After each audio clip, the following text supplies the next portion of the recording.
Hello, and welcome to the Solo Podcast.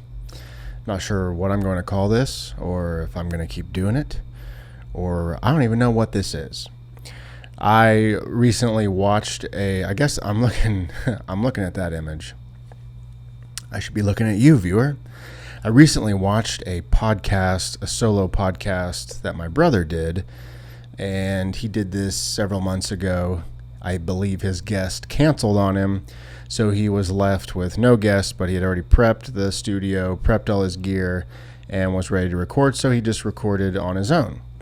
And I actually really enjoyed this podcast. He covered several topics that were quite interesting to me, and you gotta know where I'm coming from because this is my brother. We talk all the time. When we do talk, we usually talk about, the same, within the same frame of subjects or level of depth of conversation. It could be anything from listen to this crazy thing that happened to me, or I need to vent a little bit because the coffee shop that I love messed up my espresso the other day, and now I'll never go back because I'm furious about it. True story. Something like that. Or it could be, this is what I've been thinking about philosophically. This is an idea that I've been kicking around for a while, all kinds of things. So to hear what he was talking about on his solo podcast was nothing different than what we usually talk about, except I wasn't there to interrupt and give my piece. So I got an unfiltered version of what he was really thinking and his thoughts and his ideas. And I really liked it. And there were several things that really stood out to me. And afterwards, it was about, I think it was an hour, maybe 2 hours long. It wasn't incredibly long. But after watching it and listening, I reached out to him and said I really enjoyed it. And I brought up a few points that he talked about that he brought up on his show.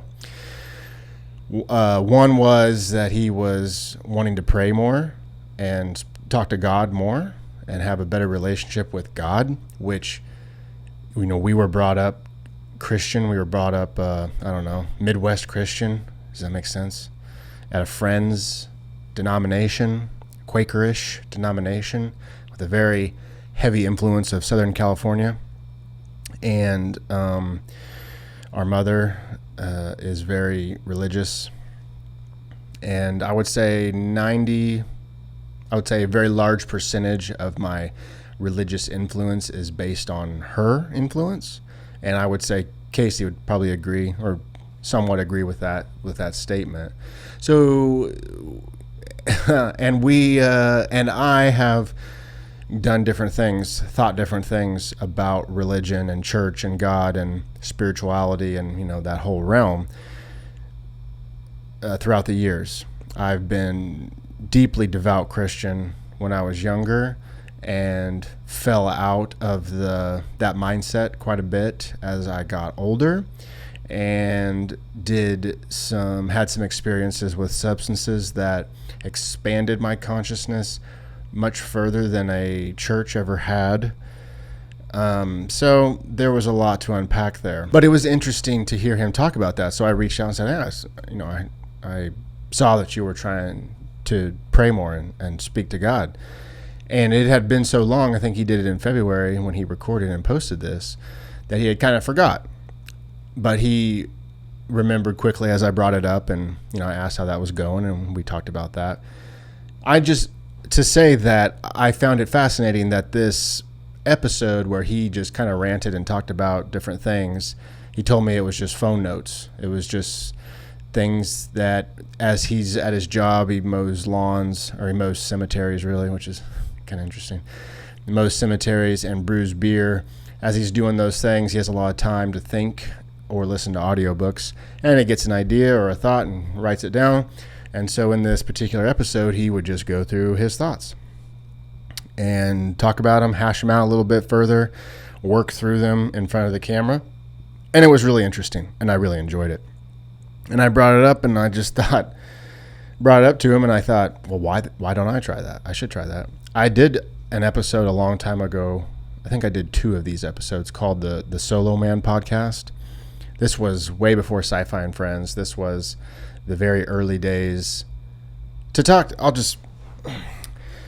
go into the history of the podcast, my podcast, it started out with the Bodcast, B-O-D, Bag of Dicks, that was coined by Chris LaTurner.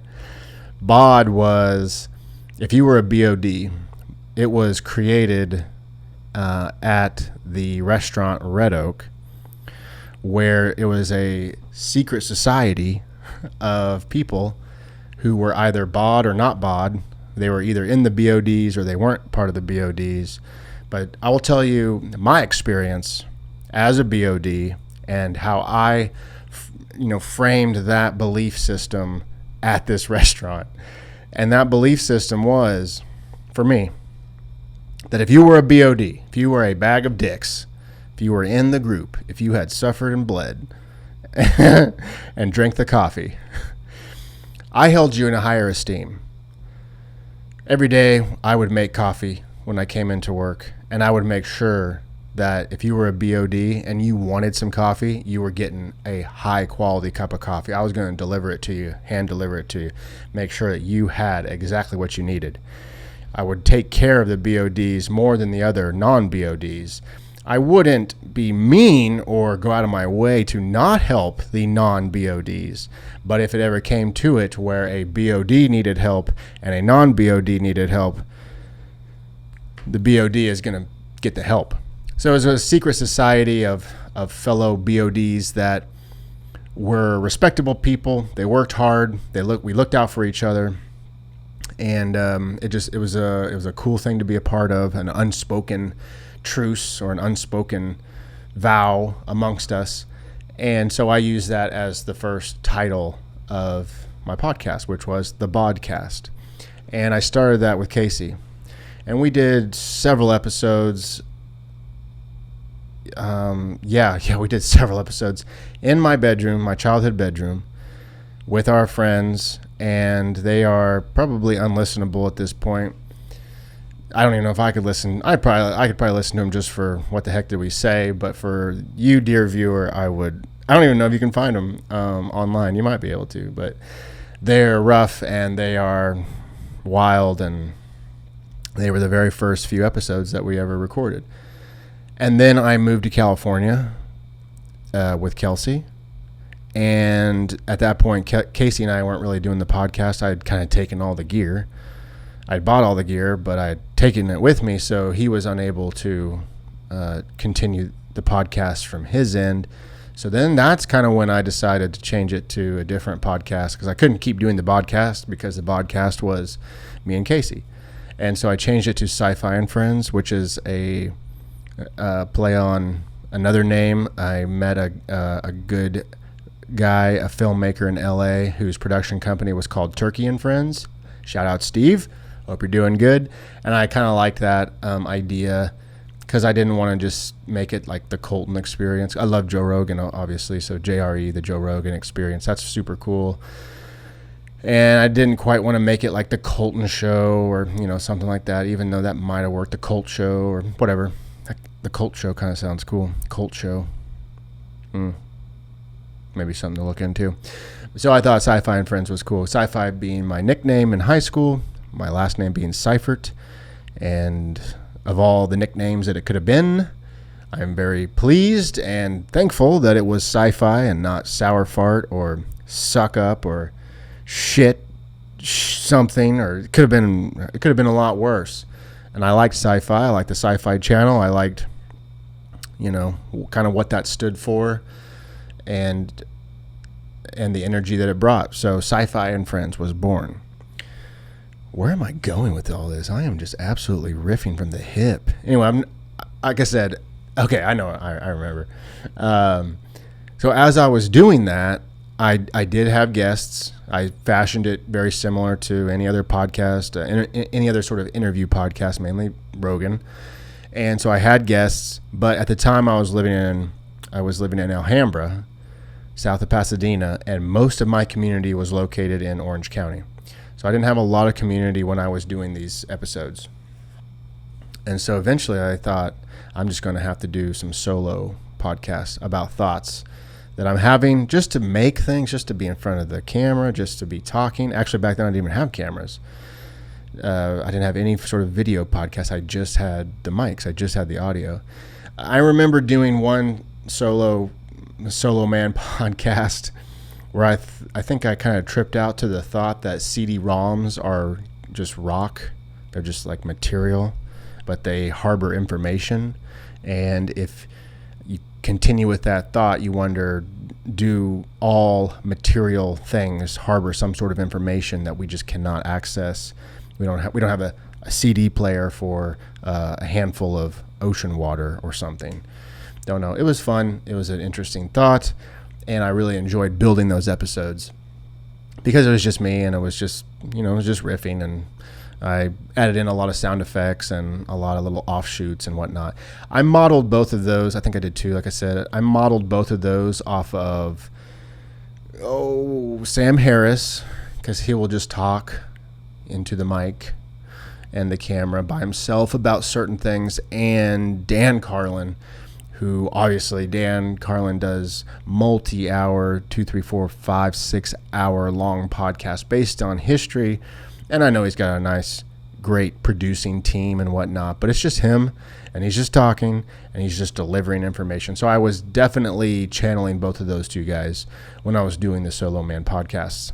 Anyway, that brings us here today to where I'm kind of back to doing the Solo Man podcast in the studio in Joplin, of which I have kind of adopted as my new writer's room, production office. I could really use a drink, but all I have is Ghost, and it's 5:30, and I'd like to sleep tonight, so we will just continue on. I do have Elijah Craig over there too. So some of the updates in my life is that in early June, I moved in with my in-laws. Susan and Marty knew. Kelsey's mom and dad, they were kind enough to create a space in their house for us to move in based on and hear me closely, based on a financial strategic plan. Is that right? A financial strategy in which Kelsey and I decided to rent our previous home to Casey and Hope and Jace, and utilize the time living with her parents in order to adjust for debt payoff, increase in asset allocation and obtainment, as well as restructure and realign certain parts of our life. And so far we're just get to the end of July. Tomorrow's July 31st. And so we've been there 2 months. And there have been many changes during this time, and lots of growth and lots of discovery.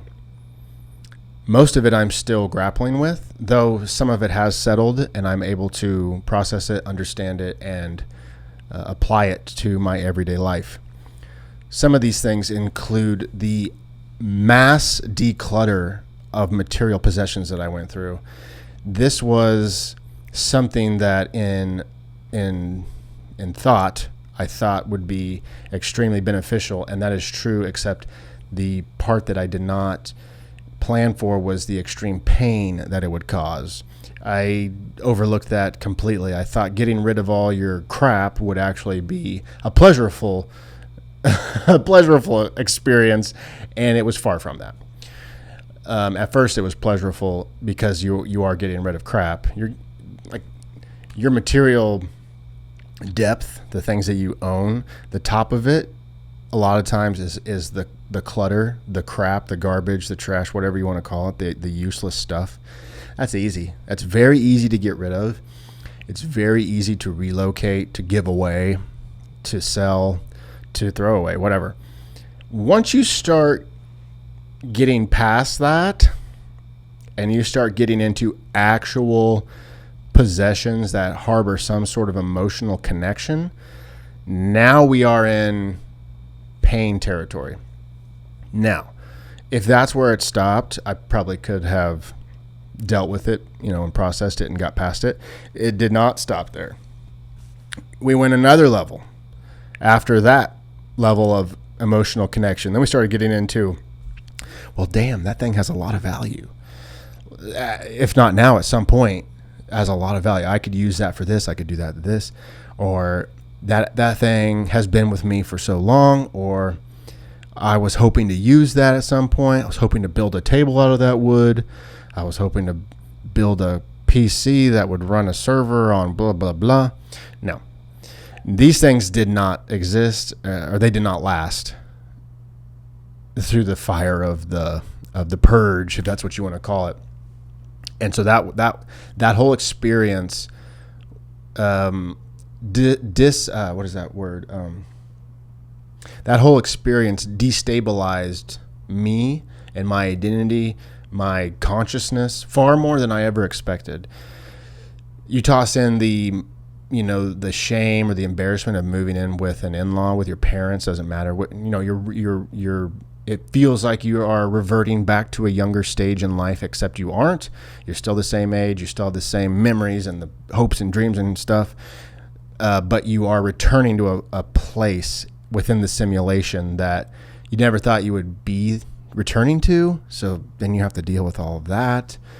And, all of this to restructure finances and restructure career trajectory.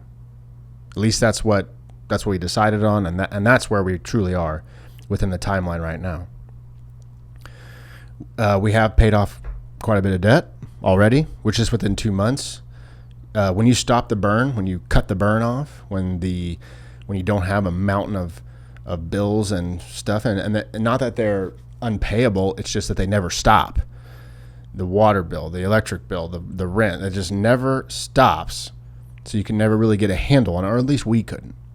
And eventually you cut that off and you're left with, 3 payments or 3 debts or whatever, rather than 20. And it's incredible how fast you can pay things off. And we've already had quite a bit of progress in the debt destruction, as well as some time to look at our assets. We have some real estate. We have some invest stocks, crypto, whatnot. Looking at these things and going, okay, now that we can catch our breath, what do you think we should do with this? Should we keep it there? Should we flip it into this? What's our goal?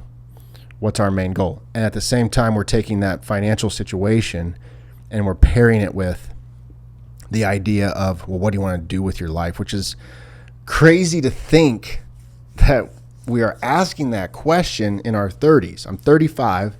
Kelsey is 32 or 33. I think she's 33. And we are asking, what do you want to do with your life?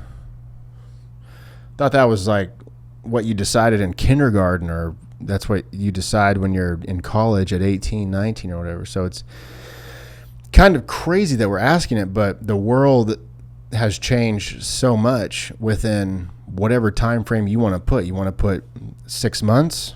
Yeah, the world has changed a lot in 6 months. You want to put 2 years? Yeah, the world has changed a ton in 2 years. You want to do a decade? We just had our 10-year anniversary, Kelsey and I, married for 10 years on July 18th, 2015. And the world that was July 18th, 2015 is so drastically different than it is July 18th, 2025. And you know this. I'm not saying that you don't know this. I'm just saying that to have the thought, what do I want to do with my life? AI didn't exist as it does now, even 1 year ago, let alone 2 years ago or 10 years ago, right? And that's kind of the example of today's age, the example of AI being the force, the technology, the thing that is coming for all of our jobs. It's destabilizing everything, every sector of the workforce, every area of human life seems to be influenced by it in some way. And it is increasing in intensity and intelligence every day, or so it seems, right? I'm just a idiot on X scrolling through, seeing what other smart people or whoever they are saying about this stuff. But that's what it seems like to me from my vantage point. And so it makes me wonder, is this going to be the last time that I ask myself, what do you want to do with your life? I don't know. Probably not. There's probably, how many times are we going to have to reinvent ourselves? How many times are we going to have to adjust? I don't know. As many times as it takes. So that's somewhat where I am within all of this. And riffing is interesting because there is no backstop. It just flows and goes. There is no process of thinking. Right now, I'm not thinking too deeply. I'm just kind of letting it flow.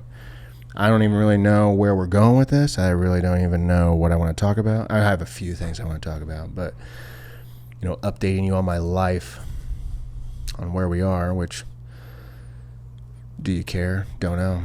Maybe you do. Maybe you're interested in how I think. Maybe you're interested in what I'm doing. Maybe you don't even know who I am. Well, you will. You will. Anyway, let me think for a moment. It is appropriate that this is the year, the Chinese Lunar Year. These are so good. Sponsor me. It is so appropriate that this be. I did it again. It is so appropriate that this is the Chinese Lunar Year of the snake, right? The snake represents transformation. It sheds its skin. It's a powerful image. It's a powerful metaphor. The Kundalini is based on serpent energy. There's lots of serpent energy or serpent imagery amongst human civilization throughout all the ages. And so it is a powerful image, and it just so happens to be, the year of the snake, which,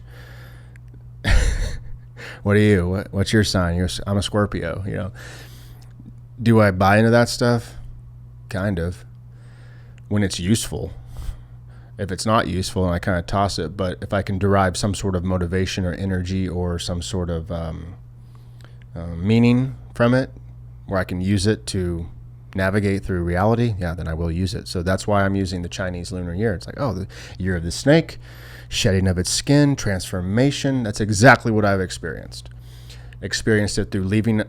We lived at that house for 10 years. So we left that house, experienced it moving into this new place. For me, it's new. For Kelsey, it's familiar. It's also new. You never step foot in the same river twice. It's kind of the same thing that's happening here with Kelsey, but it's completely new for me. And while the decluttering and the release of all the material possessions that I had, we'll say I got rid of 90% of everything that I owned. We do have a storage unit, and actually we just moved. We had 2 storage units at one storage facility, and I started to look at other storage facilities in the area, and there was one just like a mile further down the road that offered a unit twice as big for half the price. Thank God for capitalism. So we signed up for that, and we swapped this past weekend. And so we have a 10 by 20 at this storage facility.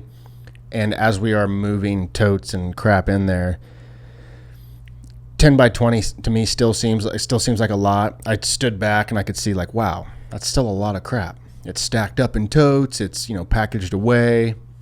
Everything's labeled. But as I'm putting things in this storage unit, stacking them up, moving them around or whatever, I start to see that it's really not that much. Most of it is decor.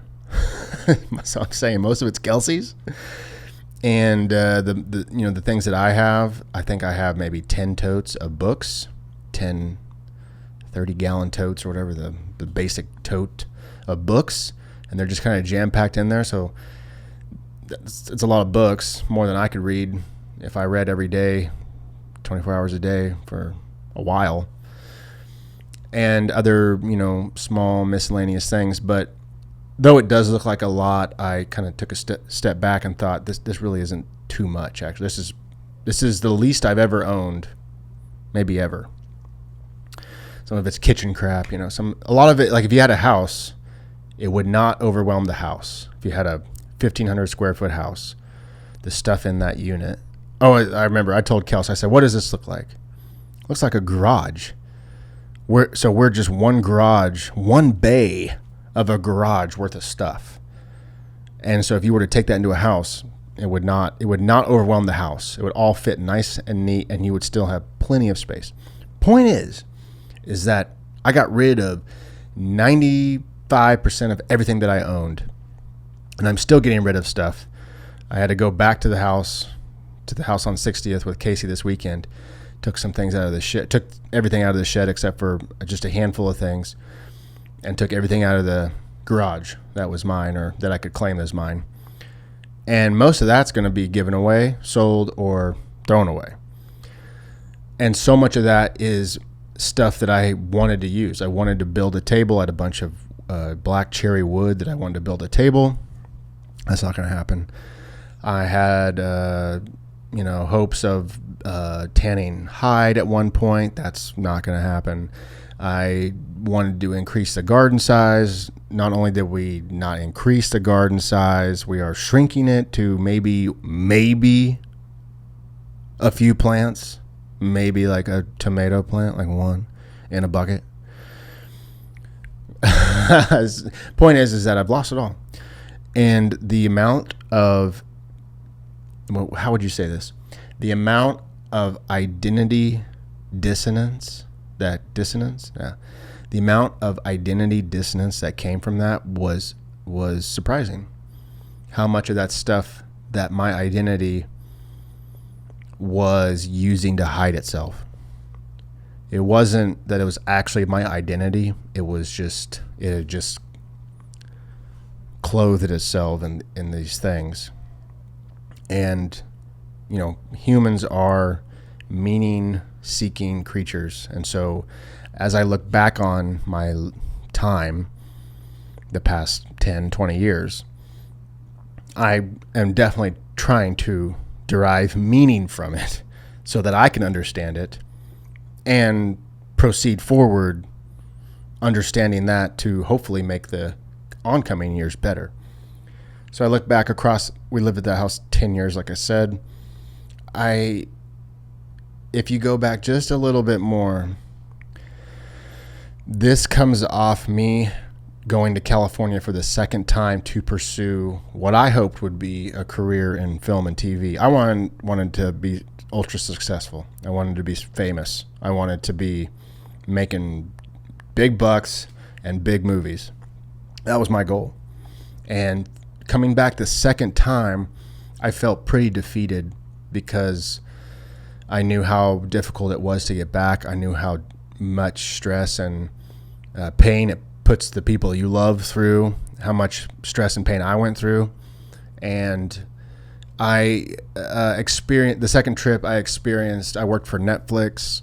I worked for Disney. I worked for quite a few of these companies as a PA, as a background actor. I wasn't, way high up doing baller stuff, but I was a part of the machine. And that's what I felt was industry. It wasn't creativity in the positions that I was in. It was industry. And that's somewhat distraught me. Is that how you say that? Made me distraught? That somehow kind of threw me off. My ideal didn't match reality. And so coming back, I was quite lost and didn't quite know what to do. And I might have been in denial for quite a while. Maybe I thought I would go back. Maybe I thought it'd all work out. Maybe I thought I was doing okay. I don't know. But so knowing that little bit of information and then knowing that what happened next was we were married, which we had decided on, which was a big change in identity and reality. And then we moved into that house on 60th Street. So we had been there for 10 years. And within that 10 years, It's almost as if my identity, my ego, my identity, whatever you want to say, was gathering all that stuff to protect itself because of this big failure, this painful, my dream didn't work out type of thing.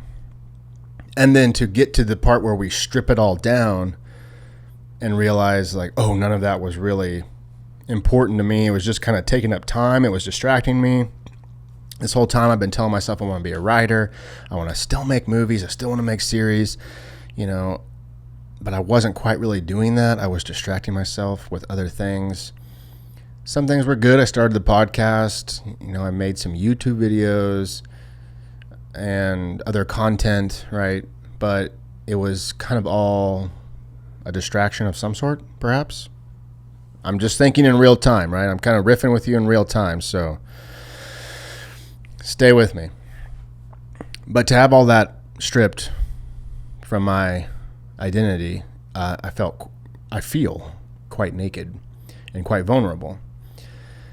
Thus, thankfully, I'm able to exist in that in between. One thing I do quite often is I'll do a SOC. That's what I call it, stream of consciousness writing, which is just usually 3 pages more if I feel like it, but no less than 3 pages of just thoughts. And it could be anything. It could be anything. It could be the coffee doesn't taste good today, or the coffee tastes really good. Or it could be I'm dealing with this issue, this thought, this problem. Let's type it out and let's be as real and honest as possible to try to untangle it. I use that metaphor quite a bit, untangle. And in fact, when I talk to Chat or Grok, or when I used to talk to my mentor in California, so often it was help me to untangle my thoughts. And it seems like I can have a lot of thoughts about a subject, but they get tangled. And then I'm not quite sure where to start or begin or to end or to fix or to drop or to cut or to grow or whatever. So they need to be untangled, which AI is like amazing for, right? AI is amazing for vomiting just huge amounts of information and saying, analyze and untangle for me. What is going on? So I'll do these 3 pages stream of consciousness and immediately we'll upload it to AI and say, analyze, look for hidden patterns, for themes. What am I missing? What's the surface level? And what's the deep meaning of my words, if any? And consistently, it would come up that I am struggling with an identity shift, which is great because I am. So it's like a confirmation. It's kind of like, hey, doc, I'm not feeling so good. What the hell's going on? You don't want them to tell you that they don't know. You want them to tell you. You want them to tell you that it's something that is, one, it's obtainable, it's tangible. And secondly, that it's curable. You don't want them to tell you that it's stage 4, whatever.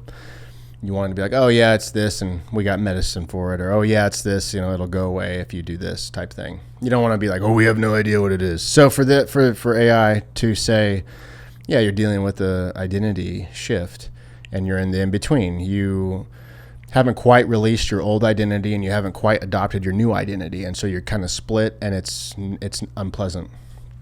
And there's a lot of fear in that for me because of a lot of things, honestly. But, well, one is you kind of get attached to your previous identity. And for me, I loved him. I loved my previous self. And I wanted that guy to succeed, and I wanted him to be successful and to conquer, right? So to get to a point where it's like, hey, this isn't going to work out. This didn't work out. And if you want to proceed, you're going to have to relinquish this identity. That is not easy. But that's where I am. The longer that I sit with it, the easier it is becoming. So that's good.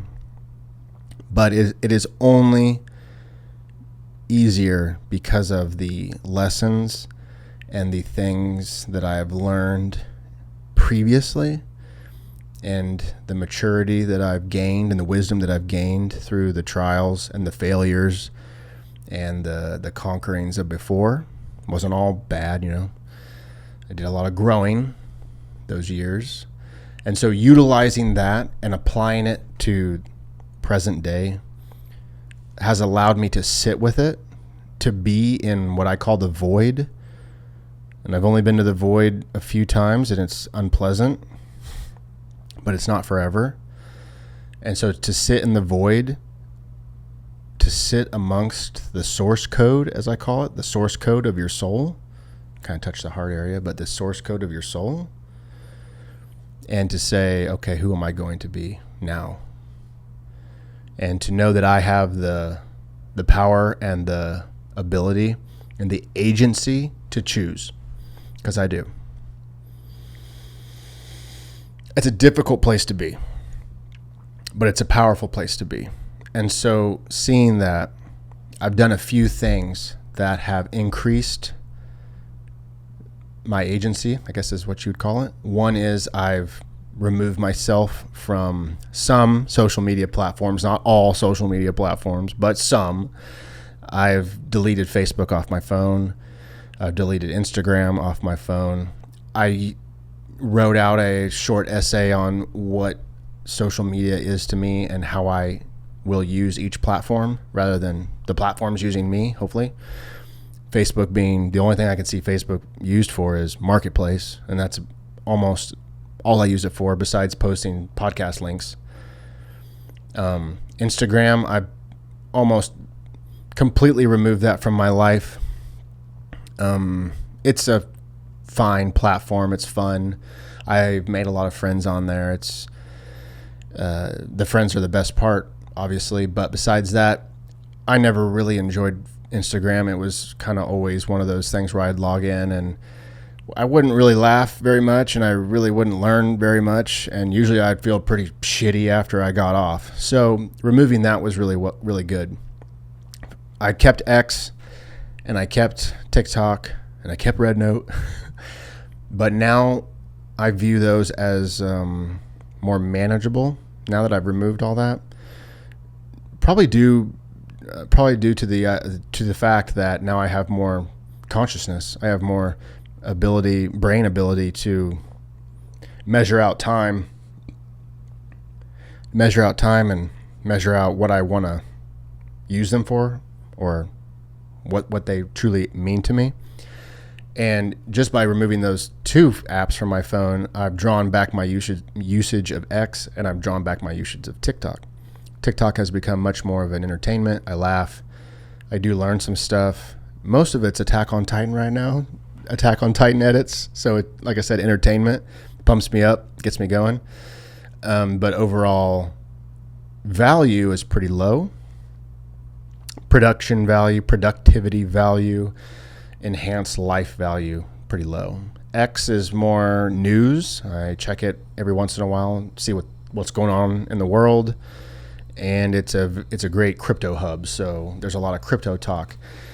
As far as crypto goes, I'm all by myself. There's not a lot of people in my area, in my simulation that are into crypto. So I don't really have anyone to talk to except for a handful of people that aren't nearly as deep as me. They maybe have a Coinbase account, or maybe they have a Kraken account or a Binance. But none of them are on Web3. None of them are buying NFTs. None of them are swapping Pokemon cards on the blockchain. None of them are perp trading on Jupiter. None of them have a Mad Lad, and none of them have a Phantom wallet, let alone a Soulflare backpack wallet, and none of them are self-hosting a Bitcoin node and all this kind of stuff, right? I'm all by myself. So X helps me with that. They're my people. X are my people. To say that by removing that influence in my life, by lessening the influence that those apps had over me, dictating time, dictating focus, really, fragmenting my focus. That was really the problem, was my focus was so fragmented. It has allowed me to become more conscious, more aware about my situation, about myself, and about my future. That's one thing. Readopting a meditation routine has really helped realign me with who I want to be, where I want to go, what I want to do. That's 20 minutes a day at least. If I'm undisciplined, I at least do 10 minutes. I can do 10 minutes. Sometimes 20 minutes is 20 minutes right before bed, and that's tough, but I try not to do that. I try to do 20 minutes a day. And by being disciplined in the meditation helps sharpen the mind, increase the focus, right? Of course, the diet, I've always been pretty conscious of my diet, trying to eat healthy, trying to avoid things, doing prolonged fasts. That's not ever really changed. It kind of goes in waves. Sometimes you're really dialed in, and sometimes you're clunking along. Sometimes you're in the middle somewhere, but to have the diet locked in is another thing. Riffing again, I kind of lost my place. I'm not even sure where I'm at this point. I guess I'm talking about the identity shift and who I'm going to be. So to say all of that, to kind of gather all those thoughts, as President Trump would say, the weave. I'm kind of getting lost in my weave right now. I've rededicated a lot of myself to the essence of who I am, and the like I said, the source code, the foundations of who I am, rediscovering who I want to be, remembering who I want to be, who I wanted to be, and remembering what that cost is, and the cost being you got to get rid of all this stuff. And in doing so, I was able to reconnect with who that is that I want to be, that I am. It's not even who I want to be. It's just who I am. And by doing so, accepting the responsibility and the requirements of who that is, right? That's where I am. That's where I am in life. I'm taking those lessons. I'm taking those moments. I'm taking those challenges. I'm taking those sacrifices. I'm taking those moments, and that's how I'm viewing them at this time. Where do you go from that? Where do you go? Letting all that out, where do you go from there? Because I can tell you what I want to do. Yeah, I want to write. I've been writing all day in the studio. I say all day. I've been writing for the last hour on a screenplay. It's a first draft screenplay that I've held in my head for probably some portion of the last decade, right? And I just have decided that I'm going to write it as shitty as possible, but it's going to get written. And I've come to the understanding that it may never get made, it may never get read, it doesn't matter. These stories that I have in my head, that I see, that I've written down, that I plan for, that I think about, that I've created soundtracks for, and I've used AI to generate images of the characters in different scenes, and I've built these massive worlds and storylines, and here's the ending, let's write it down. I really like that ending, or how can I make this character do this, and all this kind of stuff, and how cool would it be to turn on Netflix and see, the big banner of this movie, whatever. That's what I want. That's what I'm working towards. Again, I have the idea of AI being like this hovering demon that might remove all meaning from the human race. I don't know. Kind of okay with that on some level. I wouldn't mind just fucking off all day and playing in virtual reality, right? I don't know. Hanging out with friends would be cool with no worries. I don't know. Something to think about. But yes, writing this screenplay, writing the story as best I can, as shitty as possible, getting this first draft. Like, I cleared out my entire writing folder. I bet you I had 50 folders in there of different stories. Some folders contained, one Word document and one image. And some of the folders contained hundreds of gigs of data. reference videos that I'd gathered, images that I've gathered, news stories that I downloaded PDF for inspiration, character outlines, stories. I mean, all kinds of stuff, right? I removed all of it and I put it in a storage folder, storage drive, and I took out the one story, the one I'm writing right now. It's like I consider it my first screenplay, and I moved it to the main writing folder so I wouldn't have any sort of distraction. I clicked the folder, I opened the folder, there's the files, there's the draft I'm working on, the main, I think it's draft 5, because I've written the intro a few times, I've written the ending a few times, and I've written the certain middle sequences a few times. And so they're all kind of spread out. So this draft 5, V5 as I call it, is going to be the first one where I go from the beginning to the end.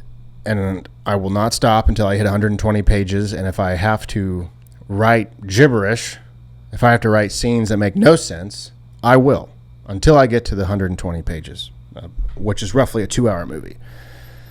And then once I do that, I will move on to the next one. I'm writing it as best as possible. I say I'm writing gibberish. I am writing it as best as I can.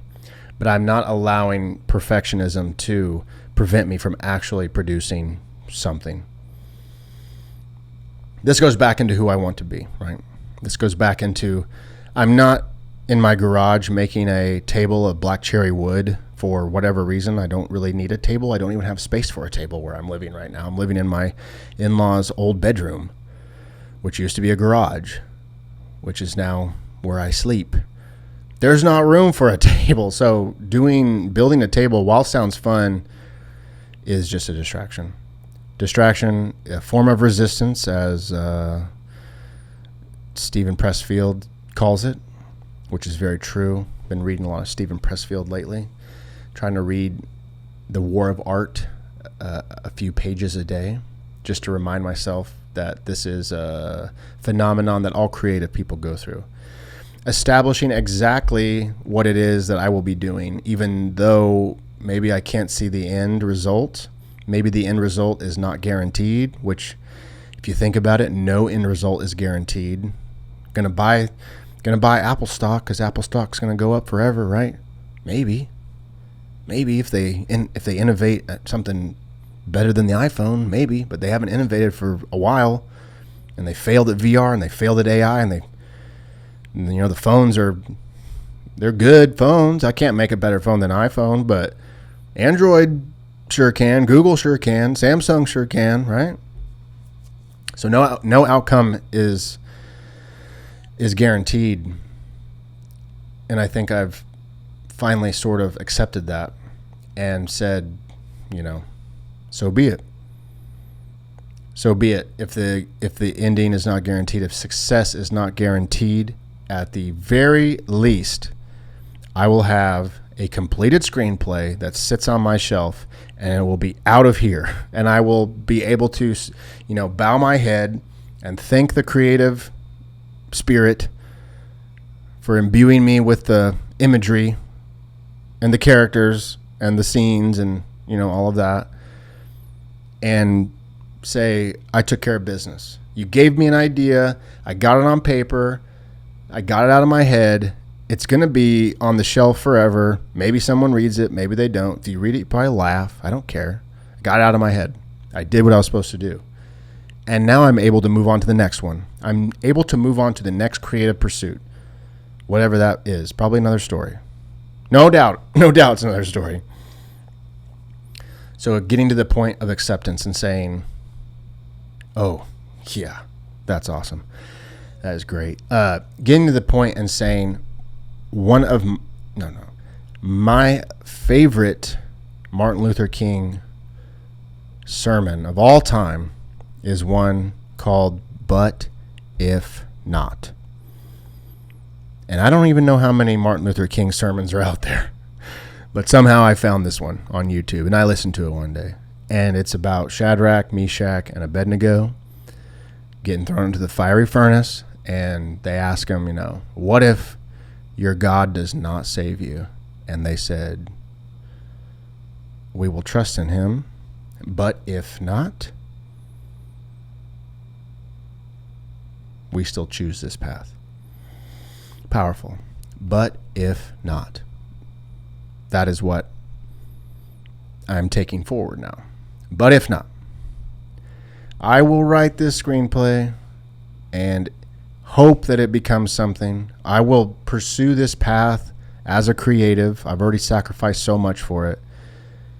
But if not, if I don't become successful, if I am laughed at for pursuing YouTube, making videos or whatever, writing a story about cave people, that's what this one's about.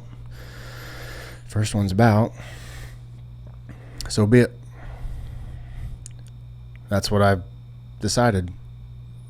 A difficult decision, but one that I haven't grasped and I haven't decided on for the last 10 years, and it's been a lot of pain. It's been a lot of unsynchronized living. I've been living almost a split reality. So be it. But if not. So good. Well, we are coming up on an hour, which is crazy because I've been talking literally the whole time. And if you're still here, well, I hope you got something from it. I can talk about a few more things. Casey covered several topics. I covered one, I think. A multifaceted topic, to say the least. But I will be doing more of these weekly, maybe. We'll see how this one goes. We'll see what comes of it. The next topic that I was going to talk about says, and I wrote this down, it says anime saved my life. And that is no joke. It also says I made the mistake of watching Attack on Titan too early. And that is no joke either. But what I mean when I say anime saved my life was that as I descended into this identity crisis, as I released material things, material possessions, I was also releasing spiritual possessions, spiritual connections. I was severing spiritual connections. I was having mental frameworks collapse. I'm making this quite dramatic, and it is, because it was. I'm a dramatic person, and that's, to me, that's what it was. It was mental frameworks collapsing daily. Still are. And there wasn't much around me that gave me encouragement. Not that people didn't encourage me. That's not what I'm saying. I'm not saying that. I'm saying that there wasn't some sort of outside influence that was reminding me of the indomitable human spirit, right? Thus AI came to be, or AI. Thus anime found me. And I watched Solo Leveling on recommendation from Casey. And that really awoke something within me. Because if you know anything about Solo Leveling, it's about the weakest hunter of all mankind, an E rank named Jinu-sun, and how he's just such a pathetic hunter. He's weak, gets hurt all the time, and goes through this transformation, literally dies, goes through a transformation of death and rebirth, and somehow accesses the game underneath reality, and he becomes what's called in the show, he's called the player amongst the system. And what he does in the world of Solo Leveling, if you awaken as a hunter, whatever you awaken, whatever power awakens within you, whatever rank that is, could be S rank, which is very, very rare. There's 20 in the whole world or something. A rank, B rank, C rank, D rank, and E rank, right? Your power never changes. It's plateaued at that. It doesn't decrease. It doesn't increase. It just stays at that point, at that level. Genu, awakening as a player, perhaps there's more. Right now there's only one that I know of, can increase his power by doing workouts, by doing quests, by unlocking certain features. And there are moments in that show that Genu overcomes so much internally and externally. And witnessing those moments awoke a fire in me. And I have called upon those scenes in my head many times. Whether I'm at the gym, it's late night, I'm kind of feeling sorry for myself. Maybe it's midday and I'm tired. Maybe let's take a nap, whatever. No, I call on those scenes and I'm imbued with such motivation and such vigor and vigorousness to pursue these things. I'm not giving up. And that's obviously kind of typical of anime that I've seen. A lot of the main characters are so dedicated and so locked into their vision. Luffy, he's going to be the king of the pirates. It's the very first saying. I'm the man who's going to be the king of the pirates. I just watched that episode today during lunch. Kelsey had to leave early for a meeting, and so I sat at the restaurant and I watched the first episode of One Piece, and that's what he says. Ash Ketchum, the very first episode of Pokemon, he says, I am going to be a Pokemon master. And he lets everybody know, I'm going to be a Pokemon master. That's what I'm here to do. I'm here to be a Pokemon master. No one's stopping me. And the whole time he clunks through the damn story. He learns these lessons, gets his ass kicked, fails over and over and over. Never gives up. His vision remains steadfast. The same with Attack on Titan. And if you haven't seen Attack on Titan, I will not talk too much about it. I will not hype it up too much. But the same spirit lives in that show as well. The main characters are fighting for their freedom. They are fighting for humanity. They are fighting for a future that they so desperately want and so desperately dream of. And so I will call upon those scenes in my head, just in everyday life, and remember. And I will be so imbued with motivation when I think about those scenes. Those shows touched me. They changed my life. And I am very thankful for that, because they really have pushed me through some dark times of late. And if you're thinking, oh, I'm not going to watch anime because anime is nerdy or geeky or weird or whatever, that's unfortunate, because there's some of the best characters, some of the best storytelling, some of the best writing that I have ever witnessed in these shows. And I haven't even seen that many. And there's a lot of them out there, so I'm very excited to get deeper. So, that being said, I'm very thankful that those shows found me when they did. And that draws upon some sort of idea of the hero's journey, Joseph Campbell's hero's journey. And when, it's kind of like what Dumbledore, those who help will always be given at Hogwarts to those who ask for it. Very similar to Joseph Campbell's hero's journey, to where when the hero is on the path, help arrives just when it is needed the most. You are drawn out into your adventure. You are drawn out into your life, thinking that you are not going to get help, or you are all alone, or this will never work out, until the very last moment when help arrives, sometimes in forms that you didn't expect. I didn't expect that solo leveling an Attack on Titan would help me in those ways that they have, but they did, and I'm very thankful for that. I was also going to talk about if you wanted to watch the entire series of One Piece, because like I said, I watched the first episode today, and then I was talking to Grok about how many episodes I would need to watch per day if I was going to finish the series by the end of 2025, which we're one day away from August. And it told me that I would have, I think it told me I would have to watch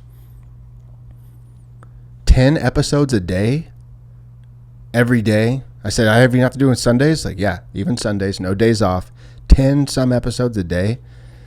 Hang on. I don't even think that's real because there are 22 weeks left in 2025. To finish by year end, you'd need to watch roughly 46 episodes per week or 6 to 7 episodes daily. And I said, even on Sundays? I said, even no days off. You have to watch 6 to 7 episodes a day at 25 minutes an episode. I said, that is not doable. I just thought it was hilarious. And then I said, well, what if I was going to finish by the end of 2026 and it was still like 4 episodes a day to get to the end of 2026? Like, okay.